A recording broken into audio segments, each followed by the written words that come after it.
My name is Michelle. Growing up, the difference between my twin sister Linda and me was like night and day. She was the golden girl, and I was not. Our dad, a strict university professor, was always buried in books and lectures, while our mom was the perfect housewife, focused on home and family, urging us to follow her example. From as early as I can remember, being at home felt like sitting through a never-ending critique session. My parents had a plan for the perfect family, and it did not include a daughter who wore band t-shirts and liked to keep to herself. "Michelle, why can't you be more like your sister?"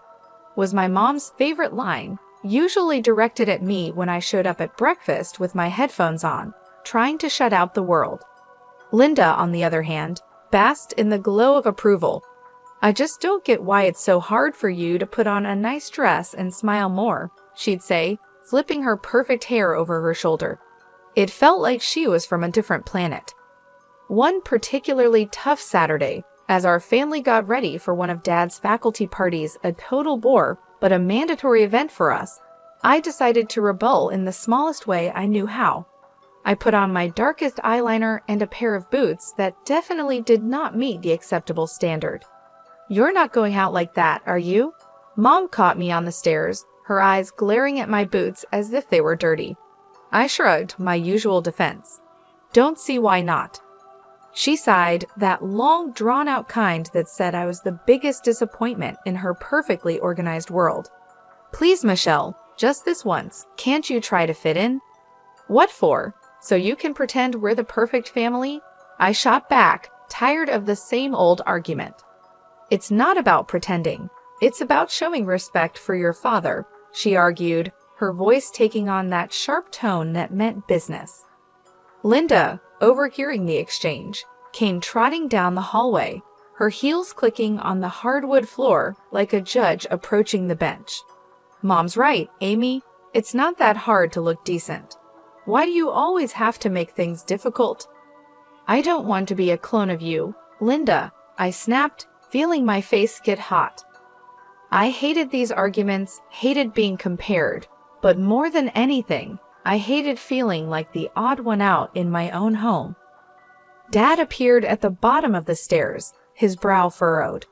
"Michelle, go change now. We're leaving in 15 minutes, he said firmly. His tone left no room for argument. He didn't yell. He didn't need to. The disappointment in his eyes was enough to send me marching back to my room to swap my boots for plain flats and wipe away half my eyeliner. As we drove to the party, the car was silent except for the classical music Dad insisted on playing because it was calming. I stared out the window, watching the trees blur past. In that moment, I promised myself that someday I'd live a life where no one could tell me what to wear, how to act, or who to be. Someday, I'd be free from these expectations. My room was the only corner of the house where I could pretend I was somewhere else, anywhere else. Unlike the rest of the house, which was filled with my parents' choices, my room was mine. It wasn't much, just 3 walls covered in sketches and music posters, but it was my escape from the reality of my family's expectations. One evening, as I was trying to lose myself in a playlist of my favorite bands, Dad knocked and marched into my room, his face set in a familiar frown. "Michelle, turn that noise down, and why haven't you studied with Linda today? You know you both have exams coming up," he said, his voice stern. I pulled out one earbud and looked up at him, trying to keep my voice calm. "I've been studying, just not with Linda. I learn better on my own." Dad shook his head, clearly not believing me. "You know the rules. Your sister gets good grades, and you should be doing the same. I don't see why you always have to make things difficult." "It's not about making things difficult," I said, feeling my frustration grow. "I just don't see why I have to do everything Linda's way. Can't I have my own way of studying?" He didn't respond to that, just switched to another complaint. "And those friends of yours, I saw you with them at the cafe yesterday. I don't think they're a good influence. You should be spending time with the daughters of my colleagues. They're more suitable." I felt my temper rising. "Suitable for what? For you? Because they talk about economics and pretend to enjoy those boring university gatherings. Before he could answer, Mom appeared at the doorway, her voice sharp. Michelle, your father is right. Those girls are from good families. They know how to behave. They're the kind of friends you should want. I stood up, facing both of them. What if I don't want friends who are picked for me? What if I want to choose my own friends, choose what I study, or even decide what I want to be? That's enough, Michelle, Mom said firmly. You know your future is with the university. Your father has made sure of that. And after you graduate, you'll need to start thinking about settling down. We've already discussed this. Settling down. The words felt like a prison sentence. You mean thinking about being someone's wife, like Linda? Is that all you think I've meant for? Mom's face softened a bit, but her voice stayed firm. We want what's best for you. Following the path we've set out will give you a good life. A good life, I repeated, the irony bitter in my mouth. Is it a good life if it's someone else's idea of good? No one answered. They didn't need to. We all knew there was no point in arguing. They had their plans, and they expected me to follow them, just like Linda. Linda and I were like two sides of the same coin, always together but never on the same page. At the university where Dad taught, the differences between us became even clearer. She was into business management, the golden child always nodding along in lectures and asking smart questions that made the professors smile. Me, I was stuck in the same program, but it felt like wearing the shoe on the wrong foot, awkward, uncomfortable, and just plain wrong. One afternoon, as I was struggling through a pile of textbooks in the library, Linda breezed in, her notes organized, her smile ready. Hey Amy, you coming to the study group tonight? Professor Hall mentioned he might drop by. It could be good for us to show up, she said, her tone light but insistent. I glanced up, feeling the weight of her expectations. No, I don't think so. Those things aren't really my scene, you know. She frowned, putting her books down with a thud that matched her disapproval. It's not about it being your scene, Amy. It's about making the right impressions. You need to start taking this seriously. We're graduating soon. I shrugged and turned back to my notes. I am taking it seriously, just not in a way that makes me unhappy. Why should I pretend? Because, Amy, sometimes you have to play the game to get ahead, she said, waving at her neat textbooks and color-coded notes. It's not about liking it. It's about doing what's necessary. I shook my head and pushed my chair back with a scrape. Well, maybe I'm tired of doing what's necessary according to everyone else. Did you ever think of that? Her voice softened, but her eyes were still firm. Amy, I'm just trying to help you. Dad won't always be around to fix things. What will you do if you keep pushing everyone away? Maybe I'll figure it out on my own. Maybe I don't need to follow Dad's path or yours, I replied, feeling a surge of defiance. Linda sighed, clearly frustrated. You're so stubborn. Just try, okay. For me, if not for yourself, show up tonight and talk to Professor Hall. It won't kill you. I looked at her, really looked, and saw not just my perfect sister, but someone who cared in her own way. Fine, I'll think about it, I conceded, not ready to promise more. Thank you, she said, her smile returning. It's not that bad, you know. You might even like it if you gave it a chance. Doubt it, I muttered, but I knew I had lost this round. For Linda, I'd show up, sit through another boring discussion, and not at the right times. It was just a few hours. How bad could it be? As it turned out, not as bad as I thought. Professor Hall was surprisingly interesting when he wasn't lecturing from a podium. I even asked a question, which earned a shocked but pleased look from Linda. Later, as we walked back to our dorm, Linda nudged me. See, not so terrible, right? That fragile piece didn't last long. In our final year, Linda introduced us to her fiancé, a lawyer 12 years older, already well established and exactly what our parents dreamed of. Mom and Dad were thrilled, praising Linda for making such a smart choice. Then they turned their hopeful eyes on me. Now, Michelle, it's your turn to find someone suitable. Dad said one evening over dinner, his tone implying my time was running out.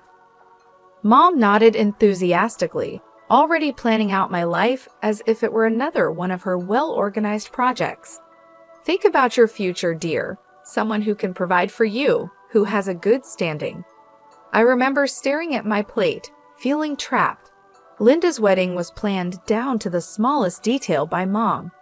From the bridesmaids' dresses to the flowers, everything showed off her perfect vision of family prestige. After the wedding, Mom often visited Linda, giving advice and making sure Linda's life went exactly as she had planned. Watching this, I knew one thing for sure. I didn't want my life controlled by someone else. One day, I was walking down the street, lost in thoughts about escaping the life my parents wanted for me, when I heard the deep rumble of a motorcycle. Curiosity made me look. That's when I saw him, Brian, with his leather jacket and carefree smile, pulling up beside me. "You look like you need a ride," he called over the roar of the engine, a playful sparkle in his eyes. I hesitated, looking back toward the path home, then at his outstretched hand. What did I have to lose? "Sure, why not?" I said, my voice a mix of nerves and excitement. Climbing onto the back of his bike, I felt a rush of adrenaline as we sped away. The wind whipped through my hair, and for the first time in a long while, I laughed a real laugh. Brian shouted something about showing me his world, and I held on tighter, not wanting the moment to end. We stopped at a diner popular with bikers. Over burgers and fries, Brian told me about his life as a welder, his love for bikes, and his passion for the open road. It was so different from anything I was used to, raw and real. "Don't you get scared living like this?" I asked, my voice barely rising above the clatter of plates and chatter around us. "Scared? No, it's thrilling. You never know what's around the corner. Isn't that better than having everything planned out for you?" he replied, his eyes lighting up with each word. Over the next few weeks, we met in secret. Each ride on Brian's motorcycle took me further from the life I was supposed to live and closer to the life I wanted. The speed, the adventure, it wasn't just about the thrill. It was about feeling alive, feeling free. One evening, as we watched the sunset from a secluded overlook, Brian turned to me. "Michelle, I don't just ride to escape. I ride to feel alive, to make every moment count. With you, every moment feels like it's worth something." I leaned into him, my heart beating fast. "I've never felt like this before. You make me feel free, Brian." He smiled, pulling me closer. "Then let's not go back to just existing. Let's live." 5 months with Brian felt like a lifetime of moments. I had always dreamed of the day he would propose under the stars, with the gentle rumble of his bike in the background. My heart said yes before my mouth could form the word. It was perfect, except for one big problem: my parents. I was scared to introduce Brian to them. He was everything they disapproved of: his rough edges, his wild spirit, his simple but happy life as a welder. But love gave me courage, and I decided it was time for them to know. The day I brought Brian home, he wore his usual leather vest, red t-shirt, ripped jeans, and a bandana. I loved that about him. He was always himself. As we walked up the driveway, I could already feel the weight of my parents' judgment. When we stepped inside, Mom's face went pale at the sight of Brian, her eyes widening in shock. "What in the world, Michelle?" she gasped, her voice barely a whisper. Dad's reaction was harsher, his words sharp as knives. "Who is this, and why is he dressed like a thug in our house?" I took a deep breath to steady my nerves. "Mom, Dad, this is Brian. He's the man I love. We're getting married." The silence was deafening. Then Dad turned to Brian, his tone full of disdain. "Married? What do you do for a living, young man? What are your qualifications?" Brian, bless him, didn't waver. "I'm a welder. I took some specialized courses after high school. I work hard and make an honest living." The look on my parents' faces was a mix of horror and disbelief. Mom looked like she might faint. "A welder, Michelle? You can't be serious." Dad's voice rose, anger flaring. You expect us to bless this, to throw away your future for a welder? I felt my resolve harden. Yes, because he makes me happy. Isn't that what should matter? But the life you'll lead, Mom started, her voice trembling. It will be the life I choose, I shot back, my own voice gaining strength. Dad shook his head, his decision clear. We cannot and will not support this. If you choose him, don't expect to be a part of this family. The finality in his tone broke my heart, but not my decision. Brian squeezed my hand, giving me the strength to face them. Then I choose Brian. I choose us. I choose my happiness. Mom's eyes filled with tears, and Dad's jaw clenched tight. If you walk out with him, don't bother coming back, Dad said, his voice cold. Walking away from my parents' house with Brian, my heart was a mess of emotions: pain, relief, excitement, and fear all mixed into one. The night air felt different, like each breath was a new beginning. I took a step further into a new life. We rode in silence for a while, the steady roar of the motorcycle beneath us. When we finally stopped at a small diner on the edge of town, Brian turned to me with a serious look. Are you sure about this, Michelle? I mean, really sure. There's no going back after tonight, he said, his eyes searching mine for any sign of doubt. I nodded, squeezing his hand tightly. I've never been more sure of anything. Being with you feels right. It feels like what I'm meant to do. He smiled that reckless, charming smile that had won me over the first day we met. All right then, let's do it. Let's start our life together. Inside the diner, we found a quiet booth in the corner. The waitress brought us 2 coffees without asking, and we sat there planning our next steps. So what's first? I asked, stirring cream into my coffee and watching it swirl. We'll need to find a place to stay, at least for a while, and maybe look for jobs. I have some buddies who can help us get started, Brian replied, sounding practical but hopeful. It's going to be tough, isn't it? I said, more as a statement than a question. The reality of what we were doing was starting to sink in. Brian reached across the table and covered my hand with his. It might be, but we'll handle it together. Tough is nothing new for either of us, right? I couldn't help but laugh, a short, genuine burst of amusement. Right, together. We spent hours in that diner talking and planning. Every so often, Brian would mention an idea that sounded so wild and free that it made my heart jump. And maybe one day, we'll save enough to take that road trip across the country. Just you, me, and the open road. I like that, I said, allowing myself to dream bigger than I ever had. Riding back into the city, we began our search. The next few weeks were a blur of activity. We found a small apartment on the edge of town. It wasn't fancy, but it was ours. Brian found work at a local garage, and I picked up shifts at a nearby diner. Life was hard, but it was ours. We made do with what we had, and every night when we came home to each other, it felt like we had everything. Months later, we decided it was time to make it official and got married in a small, intimate ceremony. I held onto a small hope that my family would show up, that they would see how happy I was and let go of their prejudices. But the chairs we had reserved for them stayed empty, and no congratulatory messages came. Despite the sting of their absence, the day was perfect because it was ours. Over time, I grew very close to Brian's mom. She welcomed me with open arms, calling me her daughter and filling in the gaps left by my own family. Her warmth and acceptance helped heal some of the wounds left by my parents' rejection. Things finally started looking up for Brian and me after he completed some additional training and became a certified underwater welder. His income shot up to $230,000 a year. That change made a huge difference. We managed to buy a townhouse in a nice area, the kind of place I had always dreamed about but never thought I'd actually live in. I started working as a dispatcher in Brian's company. It wasn't just a job. It felt like I was part of something important, supporting the man I loved and building our future together. On weekends, we escaped the city on his bike, roaring through winding roads and taking in the breathtaking views of nature. Those moments, with the wind in my hair and Brian's warmth against my back, were pure bliss. Living nearby, my mother-in-law became a frequent visitor. One afternoon, while Brian was tinkering in the garage and I was making coffee, she arrived looking a bit troubled.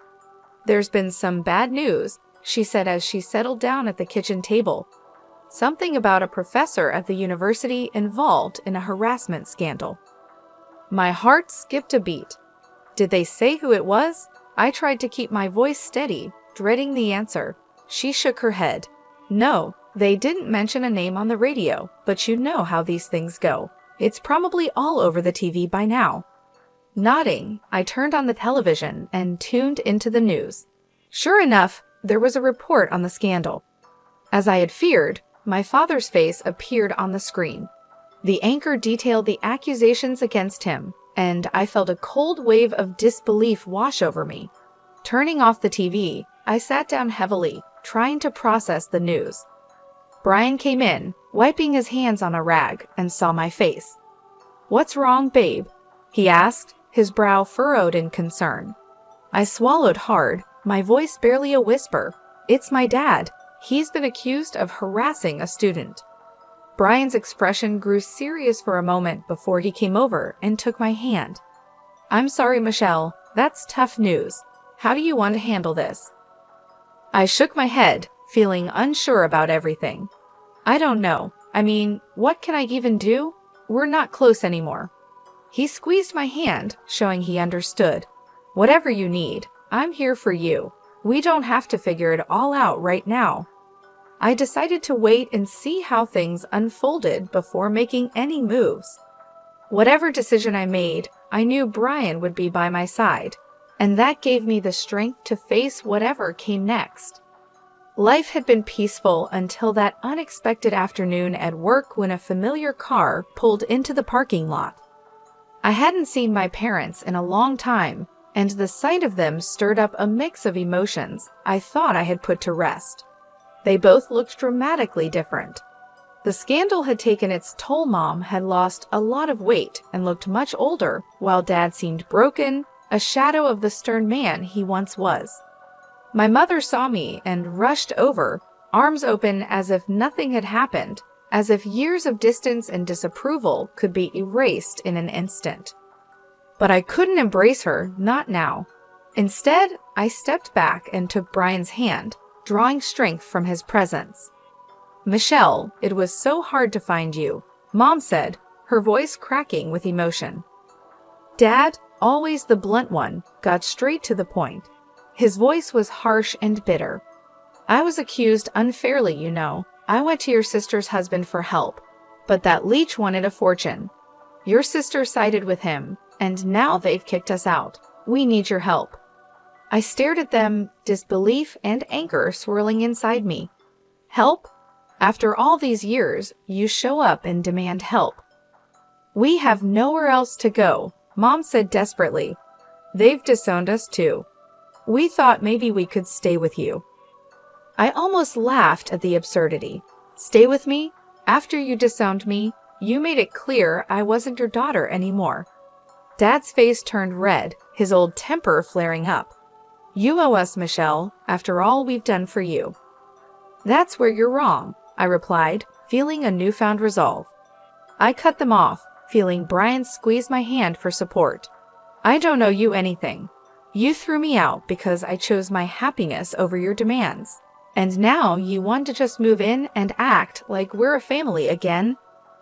The situation was spiraling out of control, and I could see people watching, a small crowd beginning to form.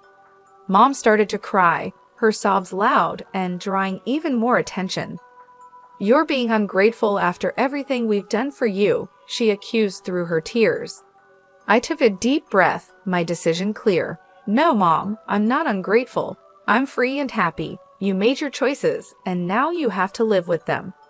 As we walked away, I heard my dad yelling, but Brian leaned over and quietly told the security team, "Don't let them come here again." The following months flew by, filled with love and peace. We welcomed a son, a new beginning for our growing family. My parents never came back.